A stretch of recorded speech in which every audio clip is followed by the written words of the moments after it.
Hello, my beautiful people. How's it going? So, I was supposed to be being a lot better in terms of starting the beginning of my episodes for those of you who haven't listened to me before, just kind of basically talking about what I am doing in terms of like being a coach, but ultimately, all that you need to know based on, my holistic background, professional training, and then like life experience. That's where I'm blending all of this into what I share with you on my shows. And what I am doing though today is I did take some notes like I need to do, but I'm also gonna just again try to kind of wing it and just let whatever comes out needs to come out. And because I wanted to, I'm really, I don't want to say trying to be better because I just need to be better. Getting on here and just talking and not always having to design something. Okay, I keep saying this. So today, uh, there's always, and I'm supposed to be being better about saying so much. Let's get right to it of what I want to talk about, and then maybe I'll go into updates. I like to integrate that into some of my episodes and not have to separate everything because why not? Even though they're all unrelated, why not update you at the same time I'm talking? Like, why even have to do a separate segment? Okay, so I've been wanting to talk about this. I think I've written when I was doing a lot more on LinkedIn, which I'm not active anymore at all. It's such great material on there. I don't even know why I don't go back and screenshot some of the stuff. But I was really active on there for about a year and a half and just all kinds of great things.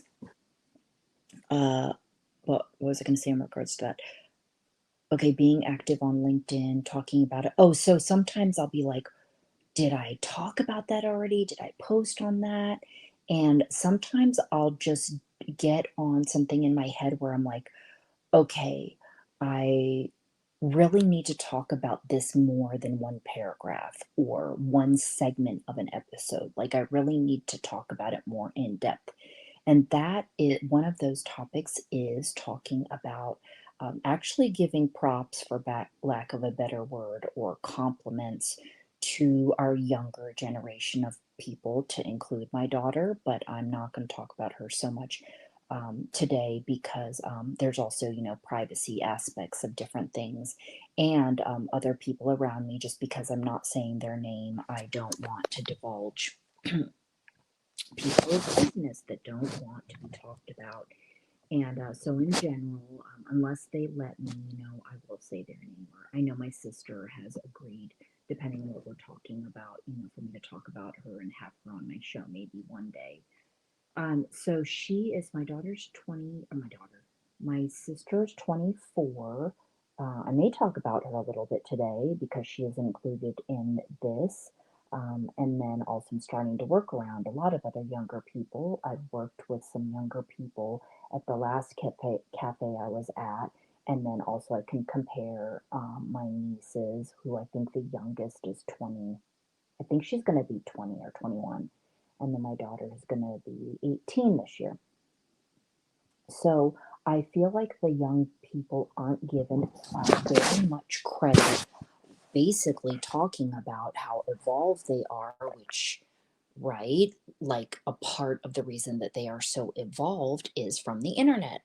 And if you don't know exactly what that means when I say evolved, is that to make a long story short, and coming into this life, while there's lots of things that I still don't understand, I do believe the soul has a journey. And so basically, souls come into this earth. There's different levels. And there's actually names for them, the stages. Like literally, people can um, come to earth as like a baby soul, like they literally know nothing. And so that's just very briefly to summarize that, everybody's going at different stages. Some people continue to learn, or people some people learn and continue to learn and grow, right, through personal growth, life experience, teaching themselves. Some people stay at what they're where they're at, they never grow, right? So this is also because I'm in California, probably too, and where I've lived, and just my experiences with the young people I've really loved because I can see, like, wow, you're thinking about that at such a young age. Some of them, yes, have to grow up very quickly due to trauma or different things in our lives, whatever, if you want to call it trauma or dysfunction or whatever it is. Some of them, maybe being empaths or whatever the situation is, it's just, I would maybe even label them as advanced. They just know things a lot sooner in life, and they're very conscious and spiritually aware, whatever terms that you want to label. I think also being the internet, yes, being a place where you can find out about anything that also includes learning about like crystals and card readers and intuitives and all these sorts of people out there that can be supportive to our journey, of course, depending on your religious beliefs. And the younger kids, I think we have a blend. I don't know that it's any very one. I guess I feel like the kids are more open minded to all sorts of belief systems, where back in the day, 20 years ago and earlier on, a lot of us, I feel, were surrounded by very Christian, rigid, strict ways, and that's across the board. Living with others and working with others, and I am also used to that. Those sorts of ways, while I may have been outside the box, not may, I was outside the box thinker to a certain level. You have to follow a certain set of rules, right? Um, or I don't say certain, but a set of rules. Also, there would be chaos in society. Okay, so I know that was a lot of words and explaining for me. Basically, going into why am I talking about this is that every time I have some sort of engagement with young people, whatever the conversation is about, let's just say, since my favorite thing is talking about relationships, right, and human behavior and love, I think it's really fascinating that these young people are actually able to decipher between somebody saying, we'll say the topic of love is that somebody actually was lusting for them than actually like loving them. That's just one example, which even as adults, some people have a hard time differentiating between the two. And I think all of this, I will say, all goes back to programming, conditioning, and being influenced by outside sources. That's all that it is. Okay? The media, parents, anything outside of yourself, you're gaining information from the outside of yourself, outside, right? Okay, so that goes back to conditional love, unconditional love, not really knowing what that means, and a lot of parts of it that I learned as an adult, uh, just during different stages of my life, like why were people shown these sorts of things? And in my household with my dad and my stepmom at the time, number two, I think they showed great examples of, stability and love. We won't go into that so deep, but what I would consider, I consider, yeah, like a healthy situation, but my dad and my biological mom, it was not. So a lot of things I talk about are not based on what I saw in that home particularly. It was all based on societal things. So you'd think basically what I went through, that everything I'm talking about has to do with my immediate home life. Like the whole my obsessiveness with, I almost consider it obsessive, but the friends that I had, the really like pretty girls, the one or two of them, for example, and the comparing myself and the physical image issues and different things like that, and character or lack of, I don't want to say lack of character development, but those things that weren't focused on society, that's where it became problematic to me and my sense of worth and purpose and place in the world is how I define worth, okay? That I didn't learn till way later. I really want to say self defense time, so like age 35. So here I go, people. This is why it can't, I feel like it can never be so simple as not only black and white, but also a yes or no answer, or just a comment, just a quick comment like, hey, the kids are evolved. Like, here's what it is. It's like, it's not that simple, because that's just an example. Okay, so I just talked about how the difference between them noticing love and lust, knowing and being very conscious that they may be workaholics, or that they do things to distract themselves.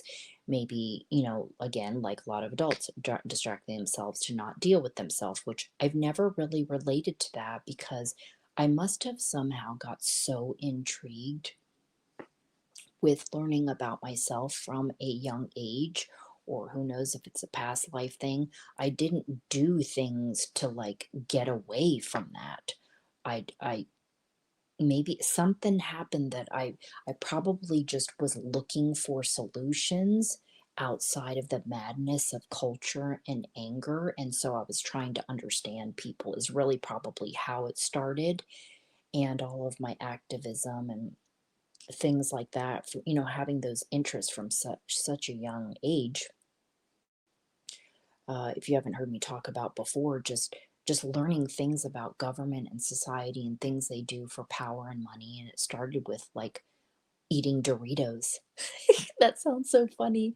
We weren't an unhealthy household, but we had things like that. My dad loved soda, so drinking Pepsi, and he didn't eat tons of Doritos, but we did have Doritos, right? And me looking at the packaging and being like, why are these so addictive? Like, this is so good. I still think they are good, even with their MSG. Why are they putting these, like, what are they putting in our foods that's making this addictive, that's making us want this, the sugars, the whatever the things, right?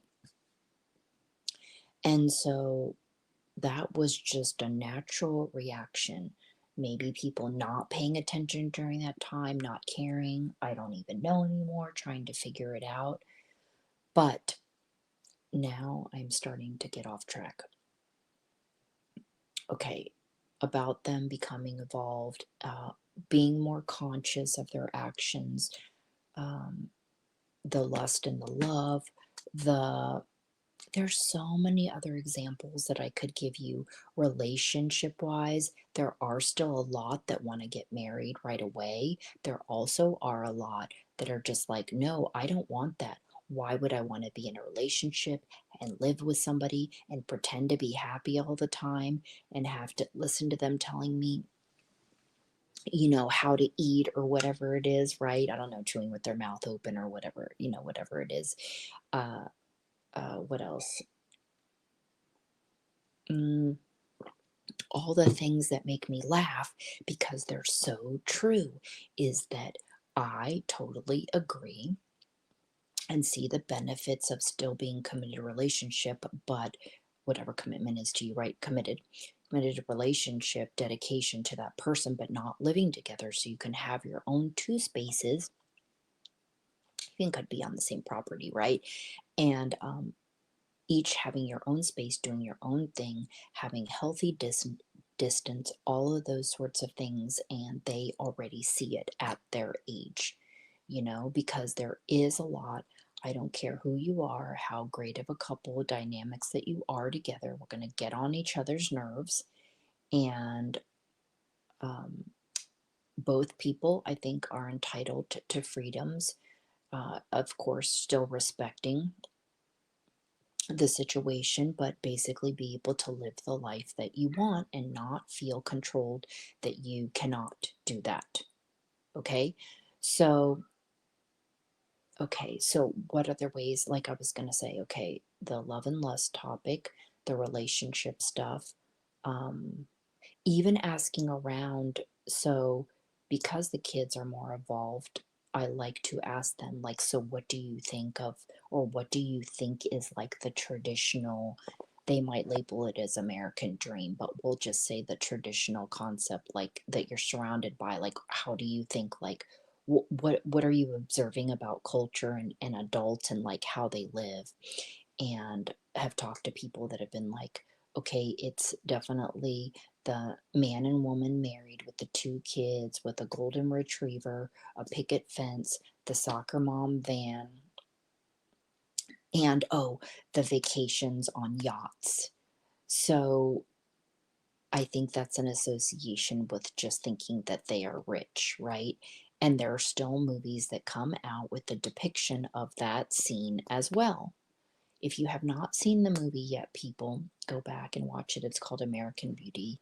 It's a great movie that I think shocked a lot of people at the time because it was almost like putting that family on blast who has this picturesque life of kind of looking like from the outside a perfect family, but inside there's a lot of challenges.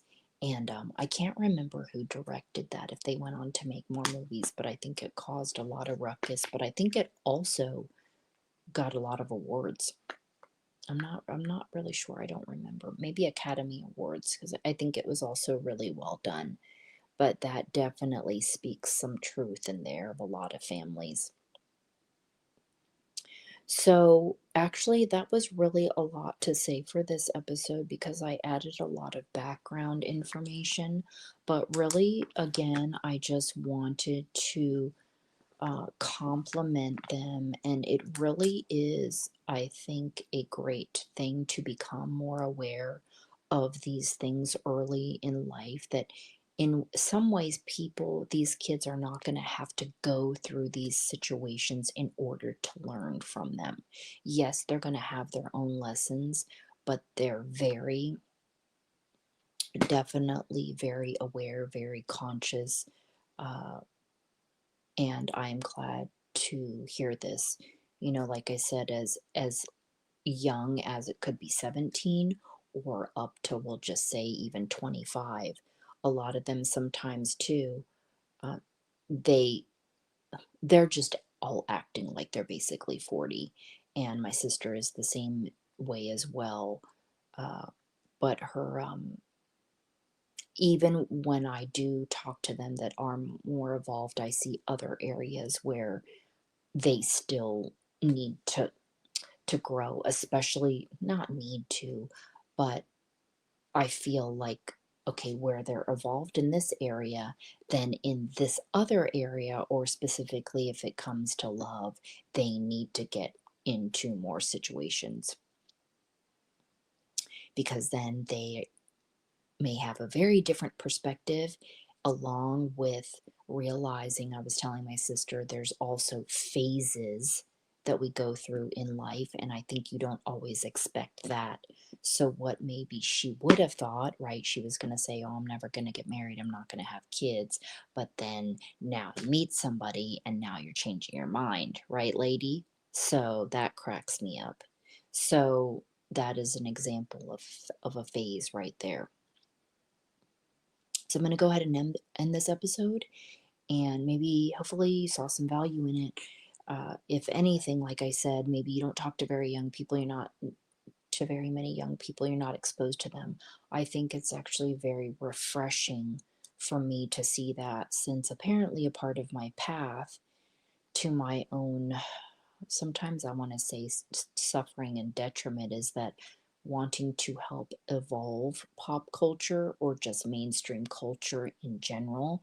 I think at some points, maybe in some in some ways, stages and phases, people were not ready for the information that I want to give and share, and that is disappointing to me. But it's okay. I think it was difficult, and it's still difficult for me to understand that. But I do know we are all learning in our own ways at different levels, and the crowds, apparently the crowds that I have been around, none of them were a match for me. So I keep telling myself, move forward. Okay, so I'm going to continue to move forward, coach myself through this, and hoping that the person that I'm working with right now is really going to help me feel better about what I'm doing and really hone in specifically, even more so, of my role that more goes deeper the more I get on with this whole next stage of my life journey. Okay, so I will talk to you soon. And don't forget, this is another thing, not very professional of me to remind you, that I have audio only shows on Spotify and Pandora, and there's a bunch of other ones too, that are just my audio only, and I started them my first 2 years when I first started my podcast, and that has all kinds of different stuff on there, not just even specific to first responder and veterans. They're like artists, music artists. Um, my two people from growing up music influences, Ian Mackay, and he was more of my influence, Minor Threat and Fugazi, than Henry Rollins, but his best friend, Henry Rollins, was also on my show, which is very exciting. Okay, and he was a singer, frontman for a while for Black Flag and Rollins Band, and he's also an actor and does a lot of spoken word stuff. That's what I followed him mostly around that time for, his writings and his being vulnerable. But on my show, we mostly talk about being his own inner authority. Okay, so I'll talk to you next time, people. Thanks for listening. Bye.